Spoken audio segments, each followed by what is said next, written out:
I was halfway through the mission report when my tablet pinged. 3 hours to review the geological survey data from Proxima b, and now this. Always something. I swiped the notification, scanning the message while reaching for the coffee I'd let go cold. Commander Haley to conference room. Priority 1. Straight from Captain Perkins. No explanation, which wasn't like her. Ellie usually included at least a hint of what I was walking into. Must be serious. I set the tablet down on my desk, glancing at the scattered data I'd been organizing. The quarters they'd given me weren't much, standard officer layout with barely enough room for a bed and desk. But it was private.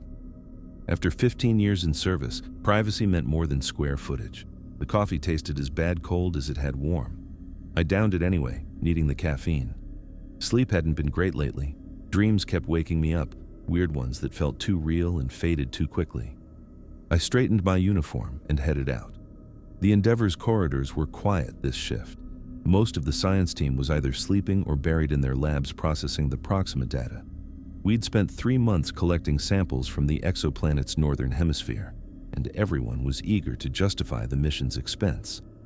The ship hummed around me, that steady vibration you never notice until it stops. 15 years in space, and that sound still meant home more than Earth ever did. Captain Perkins was already in the conference room when I arrived. Linda and Lucas too, both looking like they had been pulled from whatever they were doing.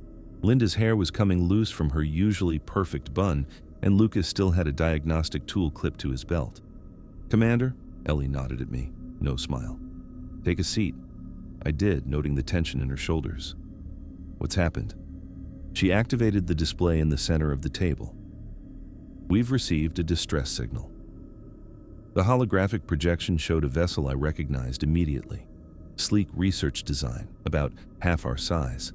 The Omega, one of the advanced research vessels that disappeared about 15 years back. The Omega, I said, surprising myself. The name had just come to me. Ellie's eyes narrowed slightly. "Yes, you're familiar with it?" "Everyone in the fleet knows about the Omega, high-profile disappearance." I shrugged, trying to look casual while wondering how I'd recognized it so quickly. "Wasn't it lost in the Kepler region?" "Kepler 442 system," Linda confirmed, her fingers already dancing across her tablet. "Disappeared without trace 15 years ago during an exploratory mission. 7 crew members, all presumed dead." She looked up. "The signal's coming from that same system." "Which doesn't make sense," Lucas added, pulling up the signal data. "The Omega was declared lost with all hands. Now it's suddenly broadcasting again, after 15 years? Something cold settled in my stomach. Could be automated. Maybe damage that took this long to repair? "Maybe," Ellie said, not sounding convinced. "But there's more. The signal includes basic telemetry. According to this, the ship's systems are fully operational." "That's impossible," Linda said. "No vessel maintains power for 15 years without maintenance. Life support alone would drain the reserves." Lucas nodded. "And the radiation in that system would degrade the solar collectors. Something's not right." I couldn't take my eyes off the projection. The ship looked so familiar, not just from the news reports when it vanished, but something more personal. I knew the layout of those decks, the way the bridge was configured, the location of the science labs. "I've seen it before," I said quietly. "We all have," Lucas replied. "The disappearance was major news." I shook my head. "No, I mean recently, in my dreams." The room went silent. I immediately regretted saying it out loud.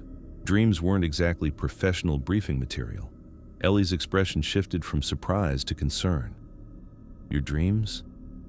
"It sounds crazy, I know." I ran a hand through my hair. "But I've been having these dreams about a ship, walking through corridors, seeing abandoned workstations. I thought it was just stress, but that's the ship." I pointed at the Omega. Exactly that ship. They exchanged glances. Great. Now they thought their second-in-command was losing it. "When did these dreams start?" Linda asked, her scientific curiosity overriding any skepticism.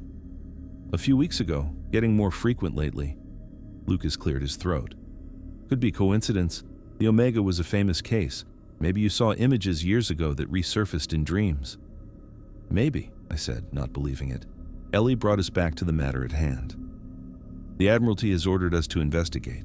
We're the closest vessel, and they want answers about that signal." Any life signs? I asked. Lucas shook his head. None detected, but the signal's patchy. Power readings are normal, surprisingly normal for a ghost ship, but no biosigns. How long to reach it? I asked. We're adjusting course now, Ellie said. Jackson says we'll be there in 22 hours. Linda was still watching me with that analytical look she got when facing an interesting puzzle. You never served on the Omega, did you, Commander? No, never even saw it in person. Then how would you know what the inside looks like? She asked. I had no answer for that. After the briefing, I tried getting back to the Proxima B data but couldn't focus. The image of the Omega kept floating through my mind. Not the projection from the briefing, but my dreams. Walking those corridors, seeing personal items left behind. A coffee mug with lipstick on the rim, a jacket hung over a chair, a half-played game of chess. I skipped dinner and went to bed early, knowing sleep wouldn't come easy.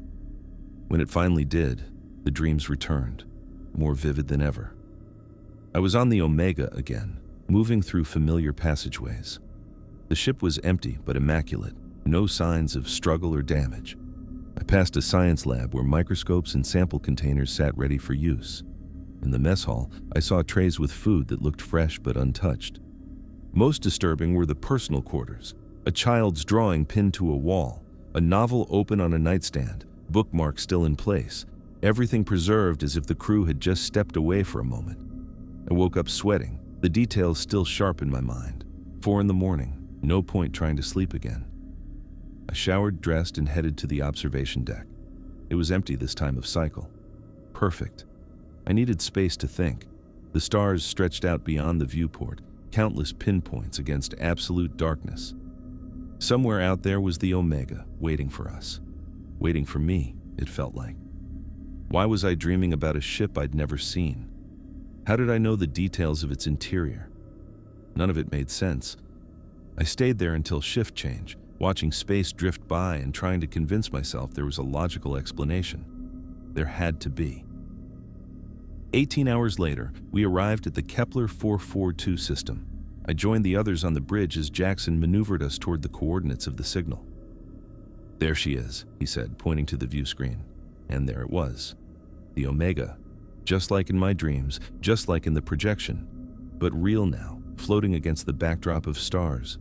A sleek research vessel, its hull gleaming in the light of the distant sun. Magnify, Ellie ordered. The image zoomed in. The ship looked perfect.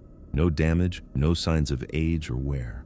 After 15 years adrift, it should have shown some deterioration.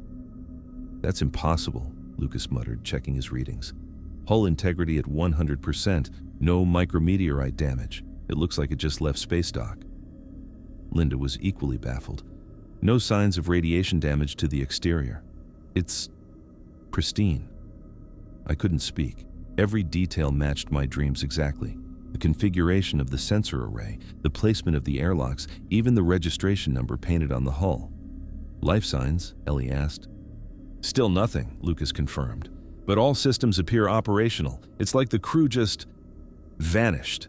Jackson began the docking procedures, his hands moving confidently over the controls. Establishing approach vector. We'll be alongside in 10 minutes. My own hands were shaking. I clasped them behind my back so no one would notice. This was wrong, all of it. I'd never set foot on the Omega, yet I knew what we would find inside. Somehow I'd walked those halls before, seen those abandoned stations, felt the emptiness of a ship with no crew. As we drew closer, the feeling intensified, not just déjà vu, but absolute certainty. I'd been here before. I knew this ship, and whatever happened to the Omega's crew, I'd somehow already witnessed it. The airlock hissed as the pressure equalized between our ship and the Omega. I stood there in my standard issue EVA suit, minus the helmet since scans showed breathable atmosphere. Captain Perkins was next to me, her face set in that professional mask she always wore during unknowns. Stevenson and Ramos were behind us, running final checks on their equipment. Ready? Perkins asked, not really looking for an answer. Yes, Captain. My voice sounded steadier than I felt. That was something, at least. The inner door slid open with a soft mechanical whir, too smooth for a ship that had been drifting for 15 years. The corridor beyond was lit at standard illumination levels, Not emergency lighting or darkness like you'd expect from an abandoned vessel. Just normal. Like someone had left the lights on when they stepped out. Power systems fully operational, Ramos muttered, checking readings on his scanner.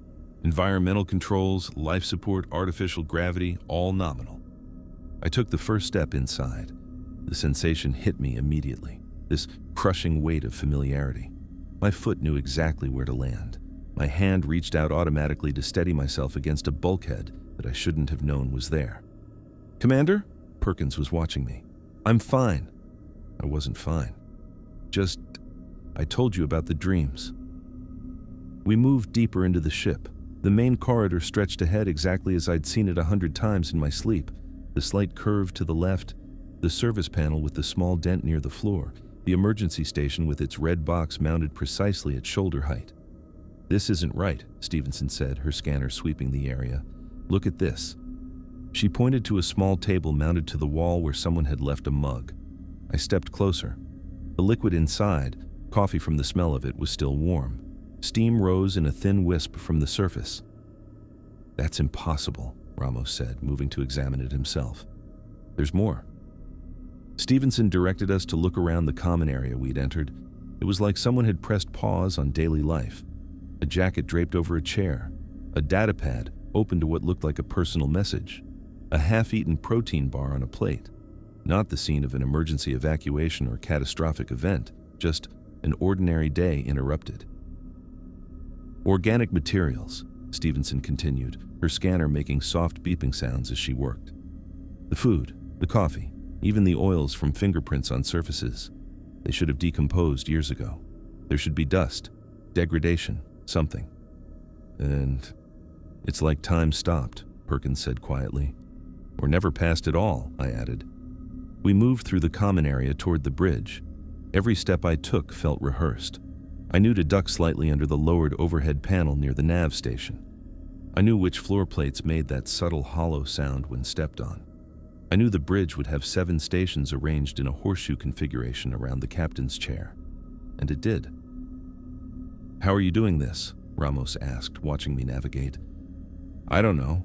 I moved to the environmental control station without thinking. I've never set foot on this class of vessel before the Endeavor. But I know this ship. Perkins moved to the captain's chair, examining the controls. "Let's access the logs. Maybe there's something that explains what happened." She tapped commands into the console. The main view screen flickered to life, displaying a standard log interface. The timestamp showed entries ending exactly 15 years ago. "Playing final log entry," Perkins announced. A man's face appeared on screen. Captain Joel Sanchez. I recognized him from the mission briefings, but something else tugged at my memory, like I'd spoken with him before. "Captain's log, stardate 2347.6, he began. His voice was calm, professional. "We've completed our survey of the outer moons. Science team reports nothing unusual in the geological samples. All systems nominal." He paused, glancing off camera for a moment. "There's been an uneasiness among the crew, nothing specific. Just a feeling that something's not right. I've ordered additional diagnostics, but so far, everything checks out. We'll be breaking orbit tomorrow to begin our return journey." The log ended there. No distress, no emergency. Just nothing. "That's it?" Ramos looked incredulous. "No explanation for what happened to them?" "Check the other logs," I suggested, though I already knew what we'd find. Nothing useful. Perkins scrolled through the entries. Daily reports, all routine. Nothing indicating any kind of problem or threat. "Let's check the computer core," Ramos said. "If there was a system failure or corrupted data, I might be able to recover it." We followed him to the computer core access room. Again, I led the way without hesitation, turning down corridors with absolute certainty. Ramos spent several minutes running diagnostics. "This doesn't make sense," he finally said. "The core is functioning perfectly. No signs of failure, no corruption, no tampering. It's like the ship has been maintained all this time." "But by who?" Stevenson asked. "There's no one here." "We need to cover more ground," Perkins decided. "We'll split up. Stevenson, continue scanning for biological anomalies. Ramos, see what else you can pull from the computer. Haley, check the lower decks. We'll stay in radio contact." I nodded, relieved to be alone with my thoughts. The others had noticed how strange I was acting. How could I explain something I didn't understand myself? I made my way to the turbo lift, pressed the button for the lower cargo bay without having to look. The doors closed, and I felt the slight drop in my stomach as it descended. When the doors opened again, I stepped into the dimly lit cargo area. Rows of containers, equipment, supplies, all neatly organized. No signs of struggle or hurried evacuation, just abandoned. My feet moved of their own accord, taking me past the main storage section to a smaller area near the back. Security restricted, according to the panel beside the door. I punched in a code. Where did I learn that? And the door slid open. Inside were personal storage containers, crew belongings not needed for the mission, but too valuable to leave behind. My eyes fixed on one crate in the corner, and I knew before I got there what the label would say. Commander Finn Haley. Personal effects. My hands trembled as I knelt beside it. This wasn't possible. I'd never served on the Omega, never even been aboard until today. Yet, here was a crate with my name, secured in a restricted area. I pressed my thumb to the biometric lock. It beeped, and the seal released with a soft hiss. Inside were items I'd never seen before. A leather-bound book, a small wooden box, a medal I didn't recognize, and on top, a data storage device, an old-style videotape, the kind used for secure, non-networked recordings. Written across its label in handwriting I recognized as my own. For Finn Haley. Play this first. I stared at it for a long moment. The handwriting was unmistakable. The way I crossed my T's, the slight slant to the letters. I'd written this. Somehow I'd written this. My communicator chirped. "Haley, report, find anything?" Perkins' voice. I swallowed hard. "I need a few minutes, Captain. I'll check in soon." A pause. "Everything all right?" "Yes, just investigating something." Haley out. I tucked the tape into my pocket and looked around. There was a viewing station in the corner of the room, standard equipment for reviewing secure footage. I moved to it, powered it up, and inserted the tape. The screen flickered. My hands were shaking so badly I had to grip the edge of the console to steady them. Whatever message I'd left for myself, I wasn't sure I wanted to hear it, but I had to know. I pressed play. An image appeared. Me. At least, a version of me. My stomach dropped. The guy on screen looked like he'd been through hell, my face but hollowed out, deep shadows under the eyes, a nasty gash across the forehead, dried blood on the collar of the uniform. The recording wasn't great, grainy and jumping every few seconds, but I could see enough. "This is Commander Finn Haley," the Emmy on the screen said. His voice was raspy, like he'd been screaming. "I don't have much time, it's happening again." I leaned closer to the viewing screen, my fingers gripping the edge of the console. "If you're watching this," my recorded self continued, "then you're me, again, and you're confused. I know because I was you." He glanced over his shoulder, then back at the camera. "Listen carefully. You need to get your crew and get back to the Endeavor. Now, before it's too late. They're trapped here. We're all trapped." The camera shook, and for a second, I thought the recording had ended. But then it steadied, and my other self was still there, looking even more desperate. "You won't believe me. I wouldn't. So I'm going to show you." The image changed. It was the corridor we'd just walked through. Captain Perkins leading the way, me right behind her, Stevenson and Ramos bringing up the rear, the exact moment we'd entered the Omega, caught on camera somehow. I watched us move through the common area, finding the warm coffee, watched our confusion, our careful movements. "This is happening right now," my voice said over the footage, "as you explore the ship. But watch what happens next." The scene jumped ahead. Perkins was alone on the bridge, reviewing something on a console. The camera angle was from above, probably a security feed. Everything looked normal until something moved. Not Perkins, something else. A distortion in the air like heat waves, but more solid. It surrounded her, and for a second, nothing happened. Then her body lifted off the ground, suspended a foot in the air. Her mouth opened in a silent scream. The recording had no audio now. And then I turned away, bile rising in my throat. When I looked back, the bridge was empty except for what remained of Perkins. I'd seen combat, served in the border conflicts. But nothing like this. The footage jumped again. Stevenson in what looked like the main laboratory. She was working at a station, her back to the camera. The same distortion appeared, moving toward her. She sensed something, turned. For a split second, her face registered pure terror. Then she was thrown against the wall with such force that, "Jesus!" I whispered, gripping the edge of the console tighter. Another jump, Ramos running down a corridor looking over his shoulder in panic. The distortion caught him, wrapped around his legs. He clawed at the floor as he was dragged away, leaving streaks of blood on the metal. Final jump, the cargo bay, where I was standing right now. In the footage, I saw myself backing away from something, phaser drawn but shaking wildly. The distortion advanced. I fired, but the energy just passed through it. Then I was lifted, just like Perkins had been. My body contorted in ways it shouldn't. The screen went black. My recorded self reappeared, breathing hard. "That's what's coming," he said. "That's what always comes. I've lived through this. I don't know how many times now. We arrive, we explore, we die. And then it resets and we arrive again. None of us remember, except me. And only because of this." He held up a small device I didn't recognize. "Temporal anchor, experimental tech from Stevenson's lab. It's protecting my memories from the reset." He leaned closer to the camera.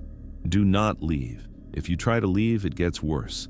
The entity follows you back to the Endeavor. Everyone dies there too. The loop just gets bigger. More people trapped." He rubbed his face. "I've tried everything. Fighting doesn't work. Hiding doesn't work. The only solution I've found is to break the cycle. You need to..." The recording cut off. Static filled the screen, then nothing. I ejected the tape with trembling fingers, shoving it back in my pocket. My mind was racing, trying to process what I'd just seen. Part of me wanted to dismiss it as some kind of sick joke or hallucination. But the footage of us entering the ship, that had happened exactly as shown, just hours ago. "Perkins," I said into my comm. "Captain, come in." Nothing but static. "Stevenson? Ramos? Anyone copy?" More static. My heart hammered in my chest. I ran to the door of the cargo bay, hesitating only for a second before stepping into the corridor. The ship suddenly felt different, hostile, watching. I moved as quickly and quietly as I could toward the main laboratory where I'd seen Stevenson die in the recording. The corridors were empty, silent except for the hum of the ship's systems. I kept my back to the wall, eyes darting to every shadow, every corner. When I reached the lab, I paused outside the door, drawing my phaser. I didn't know if it would help. It hadn't in the recording, but the weight of it in my hand was reassuring. I hit the door control. It slid open with a soft hiss. "Stevenson?" I called out, stepping inside. The lab was a mess, equipment scattered across the floor. One of the workstations overturned, and on the wall, exactly where I'd seen Stevenson thrown in the recording, a dark smear of blood. Fresh blood. "No," I whispered. "No, no, no." I backed out of the lab, heart pounding so hard I could feel it in my throat. This was real. It was all real. The recording, the warning, all of it. "Perkins! Ramos!" I shouted into my comm, not caring about the noise now.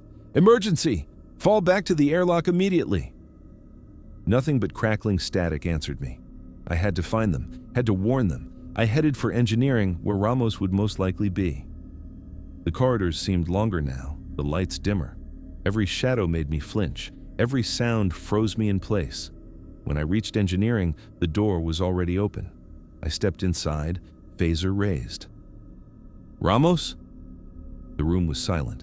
At first glance, everything looked normal. The consoles humming, status lights blinking. Then I saw the blood. Trails of it across the floor, exactly as in the recording.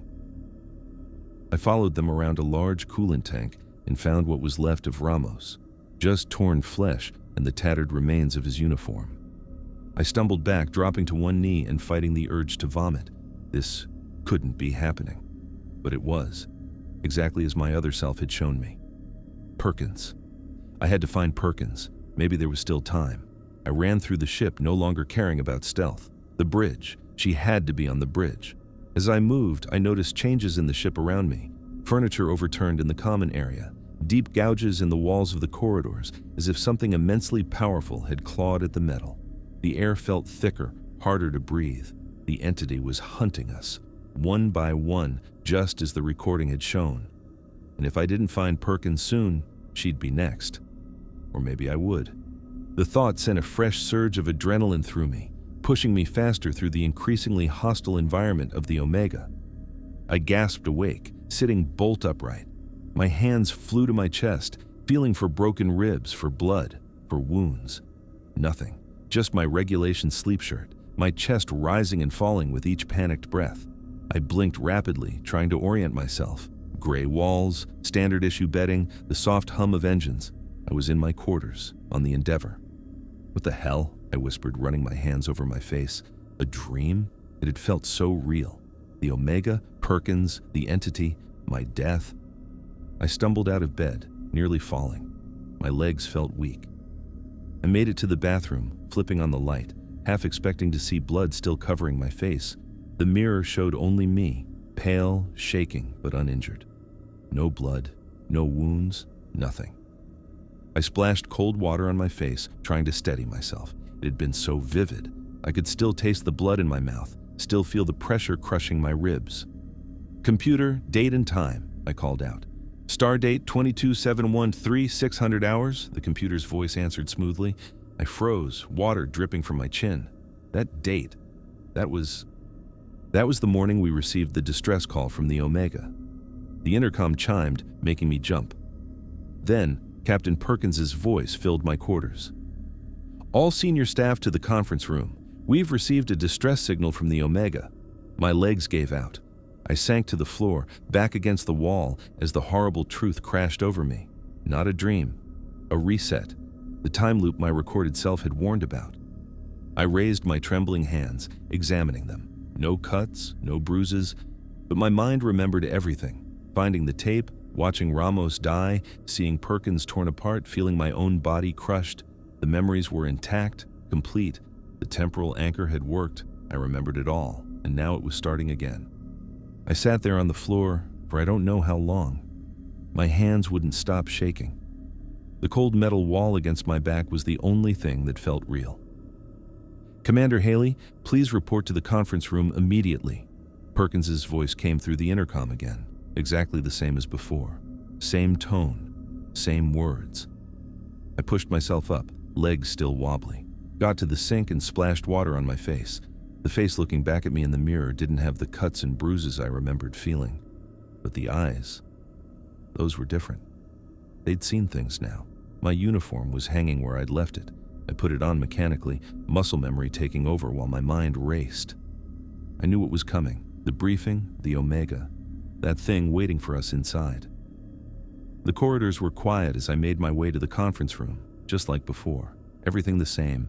Scientists in their labs, the familiar hum of the ship. A perfect copy of yesterday. No, not yesterday. The previous loop. I paused outside the conference room door, took a deep breath, tried to steady myself. They were all there. Perkins at the head of the table. Linda and Lucas already seated. All alive. All whole. Not torn apart. Not dead. "Commander, glad you could join us," Perkins said, gesturing to the empty chair. "We've received a Priority 1 communication that requires immediate attention." I sat down, watched as Perkins activated the display.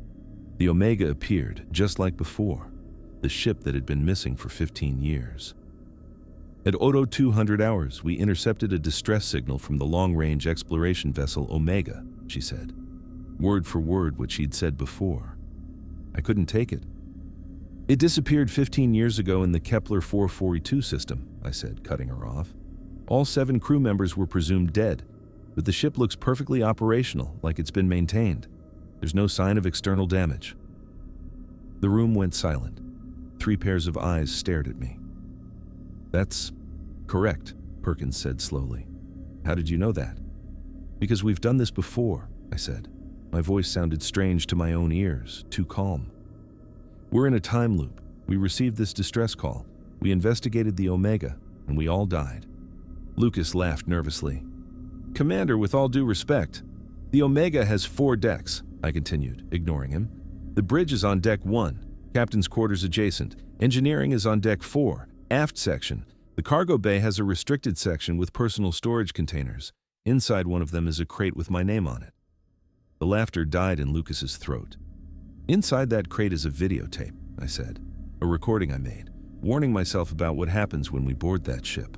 Perkins leaned forward, her face a mask of concern. Finn, are you feeling all right? No, I'm not all right, I said, my voice rising. I watched you die, Captain. I watched that thing tear you apart on the bridge. I watched Lucas die in engineering. And then it killed me too. And now we're back here, about to make the same mistakes again. Linda reached across the table, her hand stopping short of touching mine. Commander, you're not making sense. When we dock with the Omega, we'll find a mug on a table in the common area, I said. The coffee inside will still be warm. The ship's systems will be fully operational.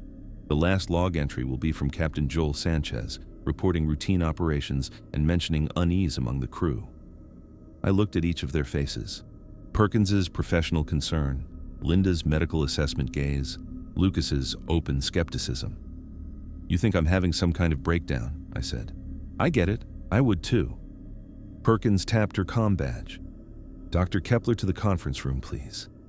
I don't need a doctor, I said. I need you to listen to me. There's something on that ship, something that can manipulate time. It kills us and then everything resets. Finn, Perkins said gently, using my first name, which she rarely did on duty. We'll sort this out. Just try to stay calm. Dr. Kepler arrived a few minutes later. I didn't resist when Perkins asked me to go with him to medical. What was the point? They weren't going to believe me. Not yet. The medical bay was quiet. Dr. Kepler ran his scans without saying much. I sat on the edge of the bed watching him work. Your vitals are normal, he said finally. No sign of concussion or neural damage. I'm going to run some more tests. You won't find anything, I said. Physically, I'm fine. He nodded absently, reviewing the results on his tablet. I need to speak with Linda, I said. Dr. Stevenson, alone. He looked up, frowning. Commander, I don't think... Please, it's important. Maybe something in my voice convinced him. He hesitated, then nodded. I'll see if she's available. When Linda walked in 15 minutes later, I was still sitting in the same spot. She pulled up a chair across from me, maintaining professional distance. Dr. Kepler says your tests are normal, she said. Linda, I need you to believe me, I said. I know things I shouldn't know, things about you. She crossed her arms. What things? I took a deep breath.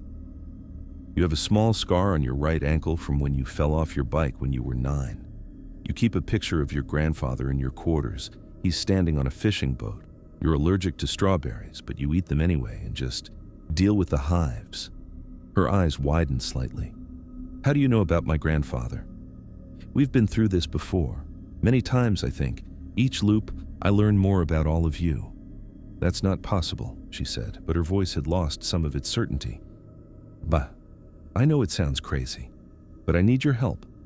We need to convince Perkins not to dock with the Omega, at least not directly. We need to send a probe first. She studied me for a long moment. Let's say I believe you're experiencing something unusual. That doesn't mean it's a time loop. Then how do I know the things I know? How do I know exactly what we'll find on that ship? She didn't have an answer for that. Help me convince her, I said. Just to take precautions. Send a probe. If I'm wrong, what's the harm? Linda sighed, then nodded slowly. I'll talk to her, but I'm not promising anything. It took 3 more hours of tests, questions, and explanations before Perkins agreed to see me again. This time, it was just the 2 of us in a ready room. She looked tired, the kind of tired that comes from making difficult decisions. Dr. Stevenson thinks we should take your concerns seriously, she said. She can't explain how you know the things you know. I nodded, relief washing over me. Thank you for listening.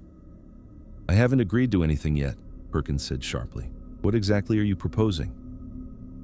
Send a remote probe into the Omega first, I said. Don't dock. Don't send anyone aboard. Just get visual confirmation of what I've described. She considered this. That would delay our investigation by several hours. Better than all of us dying again, I said. She winced at my bluntness. Very well, Commander. We'll deploy a probe when we reach the Omega. If your descriptions prove accurate, we'll reassess the situation. 20 hours later, we gathered on the bridge as the Endeavour approached the Kepler 442 system. Just like before, the Omega appeared on the view screen, looking pristine despite 15 years adrift. It shouldn't look like that, Lucas muttered, not after all this time. I said nothing, just watched as Perkins ordered the probe launched. The probe's feed appeared on the main screen. We watched as it maneuvered toward the Omega's airlock, then through the ship's corridors. The common area came into view.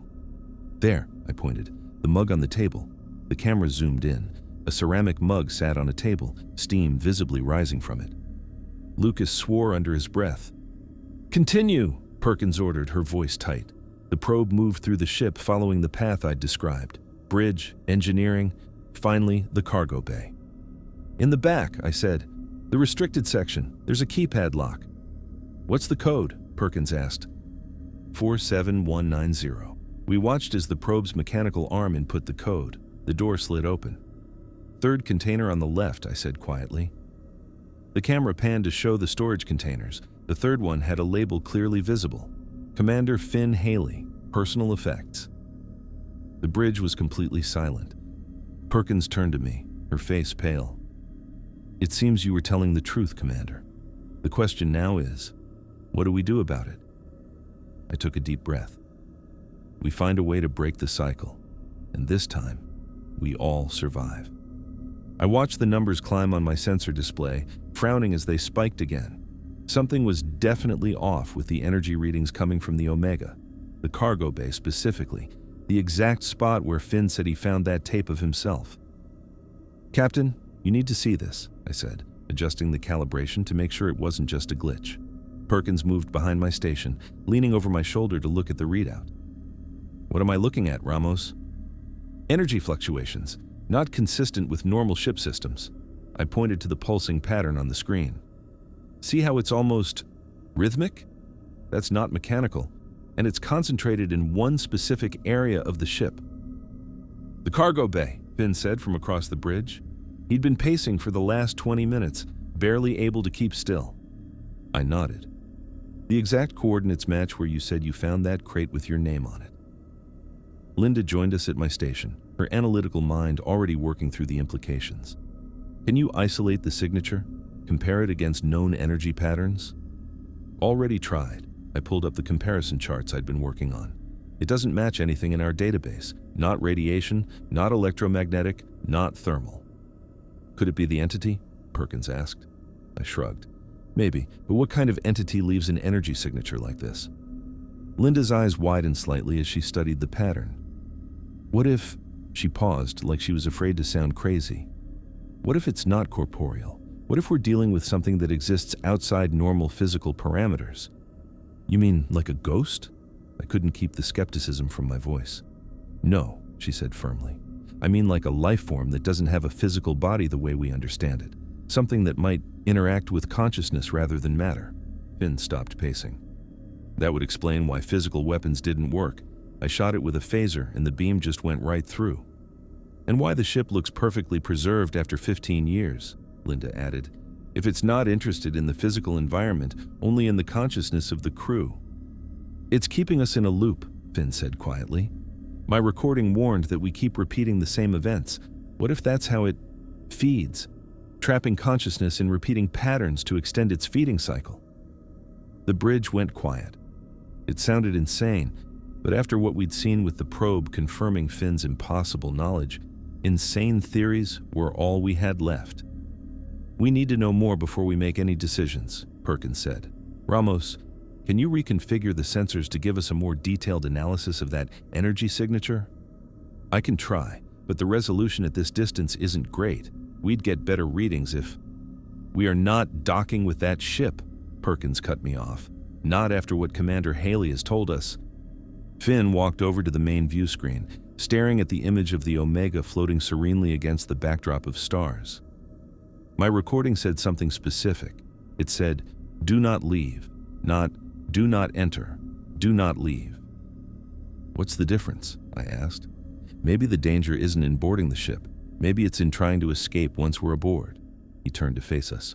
What if that's what triggers the entity? What if it attacks when we try to leave? Linda nodded slowly.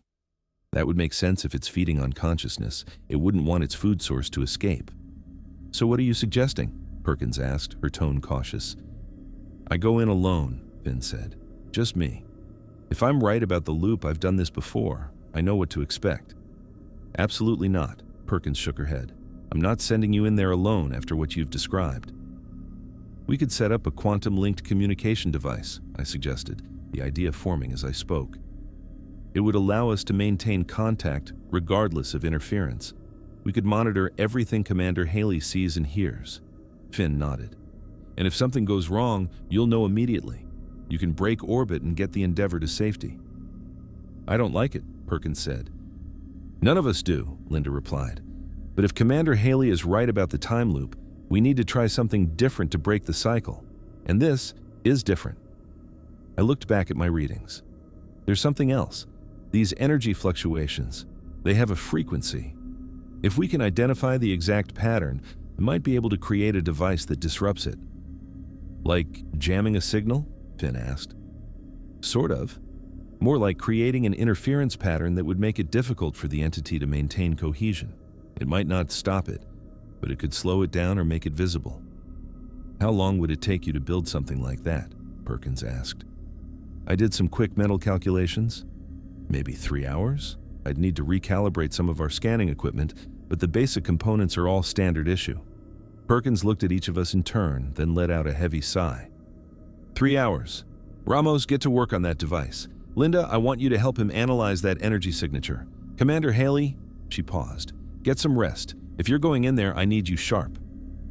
Finn nodded, but I could tell from his expression that rest was the last thing on his mind. Dismissed, Perkins said. I headed straight for the engineering lab, Linda following close behind. My mind was already running through the list of components I'd need. Do you really think this will work? Linda asked once we were alone in the lab. I pulled out a sensor array and started disassembling it. Honestly, I have no idea, but it's better than doing nothing. And if it doesn't work? If the entity gets Finn? I paused, holding a circuit board in my hand. Then we break orbit immediately, and we make damn sure this information gets back to command, even if we don't. 3 hours later, I held up the finished device. It wasn't pretty, a mess of wires connecting a modified scanner to a small emitter array, but according to my calculations, it should work. It's ready, I told Finn as he suited up near the shuttle bay. Just activate this switch when you're in position. It'll create a field that should disrupt the entity's energy signature. Should? Finn raised an eyebrow as he took the device. It's not like we've tested this against non-corporeal life forms before, I said with a shrug. But the theory is sound, he nodded, tucking the device into a pouch on his suit. And the comms? I tapped the small device attached to his collar. Quantum linked. We'll see everything you see, hear everything you hear, no matter what interference that thing might generate. Good. He checked his phaser, even though we both knew it probably wouldn't help. Perkins approached, her face tight with concern. Last chance to reconsider, Commander. With respect, Captain, I think this is our best shot. Finn's voice was steady. If I can disrupt the entity, maybe we can communicate with it, find out what it wants. And if communication isn't possible? Then I set the device to its highest setting and try to destabilize it completely. He patted the pouch. Ramos says that might force it to release its hold on the ship. Perkins looked at me. You're sure this will work? No, I admitted. But it's our best option right now. She nodded, then turned back to Finn. You have 30 minutes. If you haven't made contact or disrupted the entity by then, you abort and return immediately. Understood? Yes, Captain. We watched as Finn boarded the shuttle. The small craft detached from the Endeavour and made the short journey to the Omega. Through the quantum link, we could see what Finn saw, the airlock cycling the corridor beyond. Entering the ship now, Finn's voice came through clearly on the bridge speakers. I sat at my station, monitoring both the quantum link feed and the energy readings. The signature is getting stronger. It definitely knows you're there. Heading to the cargo bay, Finn reported. We watched through his eyes as he moved through the corridors, passing the same mug of coffee he'd described earlier. Energy levels spiking, I warned as he approached the cargo bay doors. I see the crate, Finn said, his voice tight. Just where I found it before. Through the link, we could see the storage container with his name on it. But this time, instead of opening it, Finn set down the device I'd built. Activating now, he said, flipping the switch. The effect was immediate. The air around him seemed to shimmer, and the temperature readout on his suit dropped rapidly. It's working, I said, watching the energy pattern change on my display. The field is forcing the entity to manifest. Through Finn's eyes, we could see it forming, a swirling darkness that seemed to pull light into itself, creating a void in the shape of something not quite human. I can see it, Finn whispered. It's hungry. I can feel it. The darkness moved closer to him, drawn to the disruption field, but clearly agitated by it. The sensors on Finn's suit were going crazy, registering temperature fluctuations and energy spikes off the charts. Finn, Perkins said urgently, talk to us, what's happening? It's trying to communicate, he replied, his voice strained. Not with words, with impressions, images. What's it saying? Linda asked. It's showing me the other loops, the times we've done this before. His breathing was becoming labored. So many times. We've been here so many times. The darkness swirled faster, parts of it reaching toward Finn like tendrils of smoke. The device is working, I said, watching the readings stabilize. It can't fully manifest while the field is active. It's angry, Finn reported. It needs us to complete the cycle. It needs us to try to escape so it can feed. The tendrils pulled back slightly as if the entity was reassessing the situation. Keep the field active, I urged. It's disrupting its ability to affect you. The darkness seemed to pulse, growing and shrinking in rhythmic waves that matched the energy signature we'd detected earlier. I think, Finn's voice faltered, I think we've found our answer. It can't complete the cycle if we don't try to escape. That's why my recording said, do not leave. It needs us to run so it can hunt. The entity surged forward suddenly, the darkness engulfing the camera feed for a moment before retreating. Finn gasped. It's testing the field, he said, looking for weaknesses. I watched anxiously through the quantum link as the entity began to take form more clearly now, a swirling, hungry darkness that seemed to be studying Finn as much as he was studying it. Our theory about its nature was being tested against the reality of this otherworldly threat, and I had no idea if our improvised defense would hold. We're seeing it too, Linda's voice came through the quantum link. The energy readings are spiking whenever it touches the field. The entity pulled back, then surged forward suddenly. I flinched, but held my ground. The darkness swirled and twisted, forming something almost like a face before dissolving again. Finn, what's happening? Perkins asked. It's communicating, not with words, but I struggled to explain the impressions washing over me. I feel its hunger, its frustration. The darkness retreated a few feet, hovering near the crate where I'd found the videotape of myself. That couldn't be coincidence. The temporal anchor, I said. I think it's trying to understand how I remember. Linda's voice came through, excited now. Finn, I'm analyzing the pattern of the energy fluctuations. This thing doesn't just feed on death. It's more complex than that.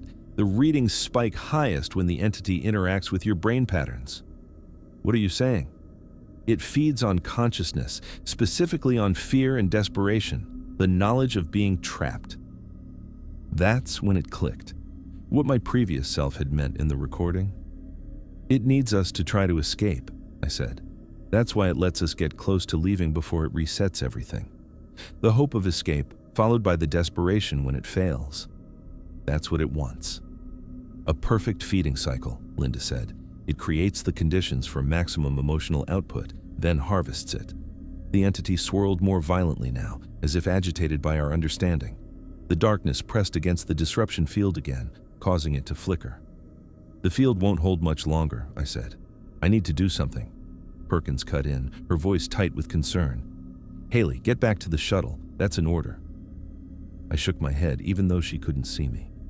No, that's exactly what it wants. I took a breath. Every time we've tried to escape, it's reset the loop. That's how it feeds, on our fear when we realize we're trapped again. The disruption field flickered more intensely. The entity was learning, adapting to the frequency. Then what's your plan? Perkins demanded. I didn't answer her right away. I was thinking about cycles, about patterns, about breaking them. Linda, I said finally, if this thing feeds on fear and desperation, what happens if I don't give it that? There was a pause on the other end. Theoretically, it would starve, but Finn, I'm going to try something, I said, cutting her off. I set the disruption device down on the floor of the cargo bay and took a step back from it. Haley, what are you doing? Perkins's voice was sharp. Breaking the cycle. I sat down cross-legged on the cold metal floor, facing the entity. The darkness seemed to pause, as if confused by my action. I'm not going to run, I said directly to the entity, and I'm not going to fight you.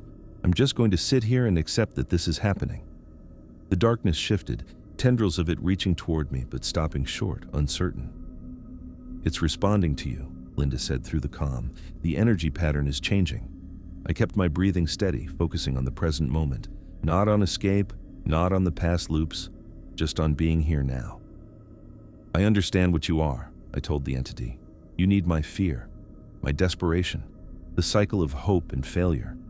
But I'm not giving that to you anymore. The darkness flickered, parts of it becoming transparent, then solidifying again. That's it, Finn, Linda's voice was excited.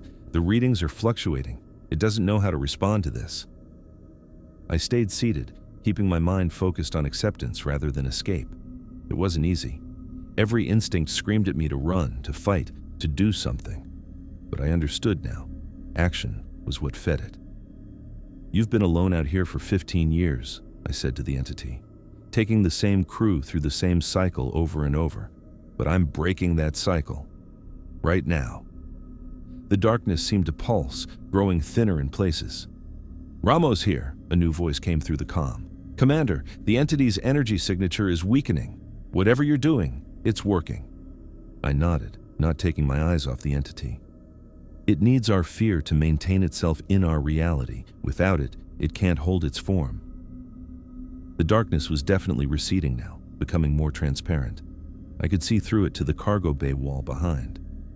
Tell me what you're seeing, Finn, Linda said. It's fading, becoming less substantial. I kept my voice calm, my posture relaxed. I think it's starving.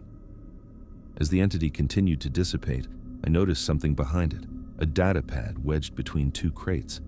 It must have been there the whole time, hidden from view. There's something here, I said, but didn't move to retrieve it yet. I needed to be sure the entity was gone. The darkness had shrunk to half its original size, wispy tendrils reaching out but finding nothing to grasp onto. Then, with a final swirl, it simply dissolved. The air temperature in the cargo bay returned to normal, and the oppressive feeling of being watched lifted. It's gone, I said, finally standing up. My legs were stiff from sitting on the metal floor. Confirmed, Ramos replied. No trace of the energy signature remains. I walked over and picked up the data pad. The screen flickered to life at my touch, revealing a log entry from Captain Sanchez of the original Omega crew. I found something, I told the others. A log from Sanchez. He writes that they made contact with an anomalous energy reading in the Kepler 442 system. They brought samples aboard for study. I scrolled through the entry. They had no idea what they were dealing with. The entity must have been dormant until they brought it onto the ship. And then it trapped them in a time loop, Linda said. Just like us. Until now, I replied. I took one last look around the cargo bay. The crate with my name on it was still there, but it no longer felt like a mystery. It was just a physical manifestation of the loop, a remnant of a cycle now broken. I'm heading back to the shuttle, I said. We've got a lot of data to go through. Copy that, Perkins replied. Good work, Commander. The trip back to the Endeavour was quiet. I kept expecting something to happen, for the entity to return, for time to reset, but nothing did. When I docked with the ship, Perkins, Linda, and Ramos were waiting for me in the hangar bay. Welcome back, Perkins said, a rare smile on her face. How are you feeling? Tired, I admitted, but good, it's over. Linda stepped forward, examining me with a scientist's curiosity. The quantum link readings were fascinating. Your brain patterns completely changed when you accepted the situation instead of fighting it. The entity couldn't process that response, Ramos added. It had evolved to feed on a specific emotional pattern. When you broke that pattern, it starved, I finished. Perkins nodded toward the viewport where the Omega floated serenely. We can finally investigate that ship properly, figure out what happened to the original crew, and send it home, I said quietly. The four of us stood there for a moment looking at the Omega. It was just a ship now, not a trap, not a mystery, just a vessel that had been lost and was now found. I don't know about the rest of you, Perkins said finally, but I could use some coffee. I laughed, the sound surprising me. As long as it's not 15 years old. We walked together toward the mess hall, the Omega visible through the viewports as we passed. The loop was broken, and for the first time since this all began, I felt like I could breathe again.